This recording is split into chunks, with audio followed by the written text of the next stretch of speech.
Text by Hinton. Chapter 10, Part 2.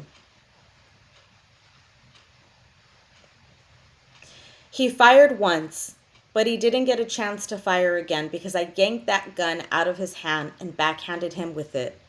Blood gushed out of his nose as he tripped backward across the coffee table. He struggled to get back up, half caught between the sofa and the table until he looked at me. Then he froze. I had both hands on the gun, aiming dead on. A 22's kick ain't that bad. It doesn't need a two-handed aim, but I was shivering all over and I didn't want to miss. His face was gray, looking at the end of the gun. I was going to kill him. I wanted that turkey dead. The trigger was warm under my finger. This was going to feel good. Oh God, Tex, don't, Lem groaned. Out of the corner of my eye, I saw him shut his eyes and pray. My heart was pounding. The Chinesey guy was chattering. Look, man, everything is cool. Just leave. Everything is cool. I didn't pay any attention. If he started anything, I'd kill him too. I'd like to kill him. I'd like to kill them all. Callie was too frozen to wipe the blood off his face. It seemed like I had just seen a face like that, waiting for something terrible, the color of ashes. Texas, Lem begged me. Don't do it, kid. Come on, let's leave. Not before I settled this. My finger quivered. Then I wondered if anybody'd show up at his funeral, if he had a girlfriend, a mother, a brother. And as soon as I thought that, I knew I wasn't going to kill him. So there wasn't any sense in sticking around. We're leaving, I said. You try and stop us and I'll blow you away, man. Okay, it's cool. Everything's cool. Kelly's friend went to help him up. Lem and me backed out the door and ran down the steps. When we got to the car, I realized I still had the damn gun and I threw it down the gutter. This is a real class set of people you hang around with, Lem. Real nice guys. My voice was shaking. Lem yanked the car into starting and squealed off. Man, I didn't know anything like that was going to happen. Honest, Tex, he was on something. Holy cow. Really, kid, I've been doing this stuff for over a year now, and I never saw nobody pull a gun before. God almighty. What if he hadn't missed? He didn't. What? I said he didn't miss. He shot me, and it hurts like hell. For a while, it'd been numb. Now it wasn't numb. I never thought about bullets being hot before. Lem looked over at me and jumped when he saw the red stains seeping through my fingers. Blood was all over. It showed up bright on the car's white interior. It hadn't been real noticeable on my navy blue sweatshirt. Oh shit! Lem slammed on the brakes and stared at me. The car behind us honked loudly and we started up again with a sickening jerk. Oh shit, this is great. This is just great. What's with you? I asked angrily. What did Lem have to be mad about? He goes for a year without any trouble, and my first time helping him in the wonderful world of drug dealing, some loony shoots me. Besides, I was starting to feel funny and it scared me. Now I gotta take you to the hospital, and they'll want to ask questions and call the cops, and that's all I need right now. A bunch of cops. This is just great. We had pulled up at an intersection, but I think I would have jumped out of the car then if it'd been doing 90 down the freeway. Go ahead, Lem. Dump me. Everybody else has it. I don't know why you should be any different. I was shouting at the top of my lungs. Now get the hell out of here. I slammed the door. I looked around. Where did I go from here? There was a shopping center across the parking lot. I spotted a phone on a wall.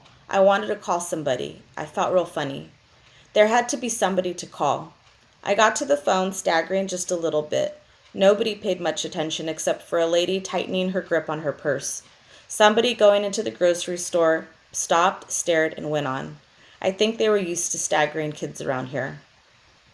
I had trouble getting my quarter out of my pocket. There was blood all over it, all over my hand. I looked down and blood was splattering on the cement in a slow drip. I was scared. I wanted Mason. I couldn't think clear. Too many things had happened too fast. Mason would know what to do. I got the quarter in the slot and realized I couldn't remember my phone number.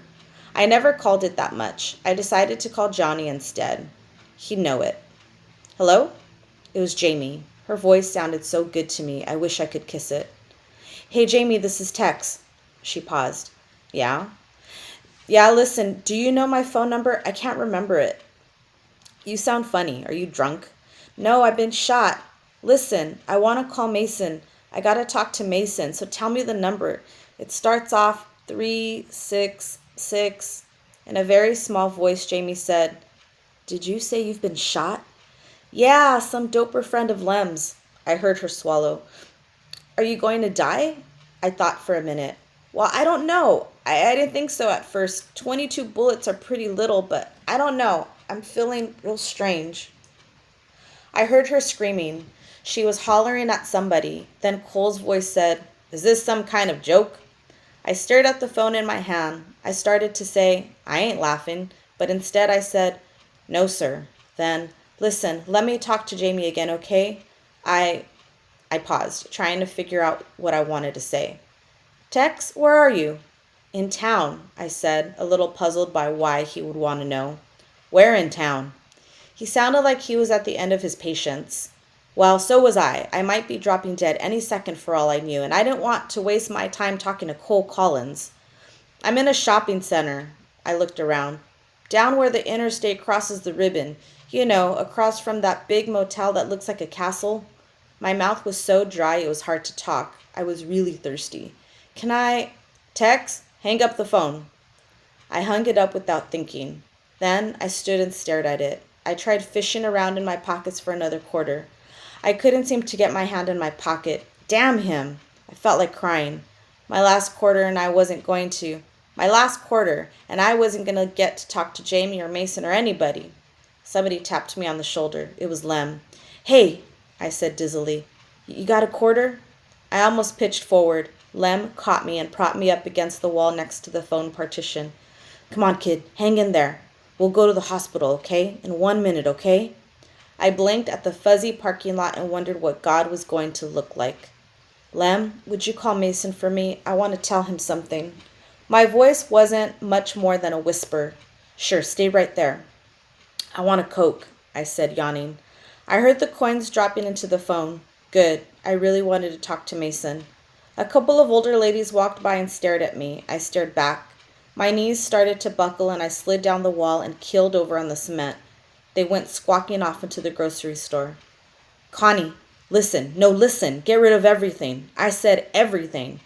"I had some trouble at Kelly's. I know what's been paid for. Get rid of it. Honey, all of it.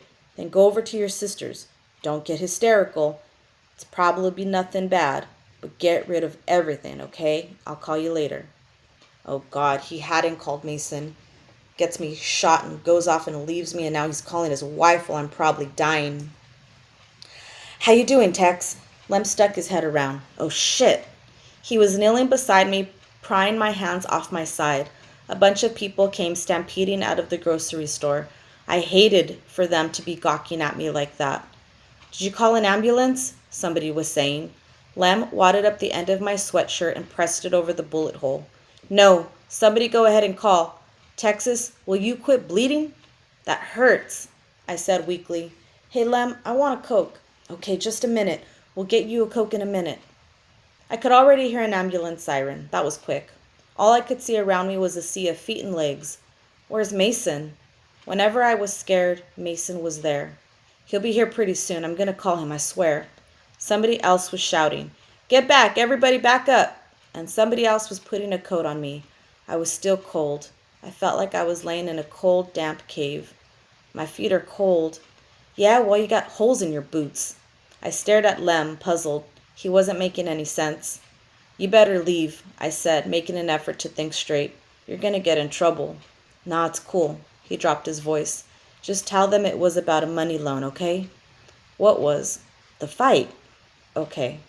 My foot was going to sleep. I was laying on it funny. "Did you call Mason yet?" "I will, I promise."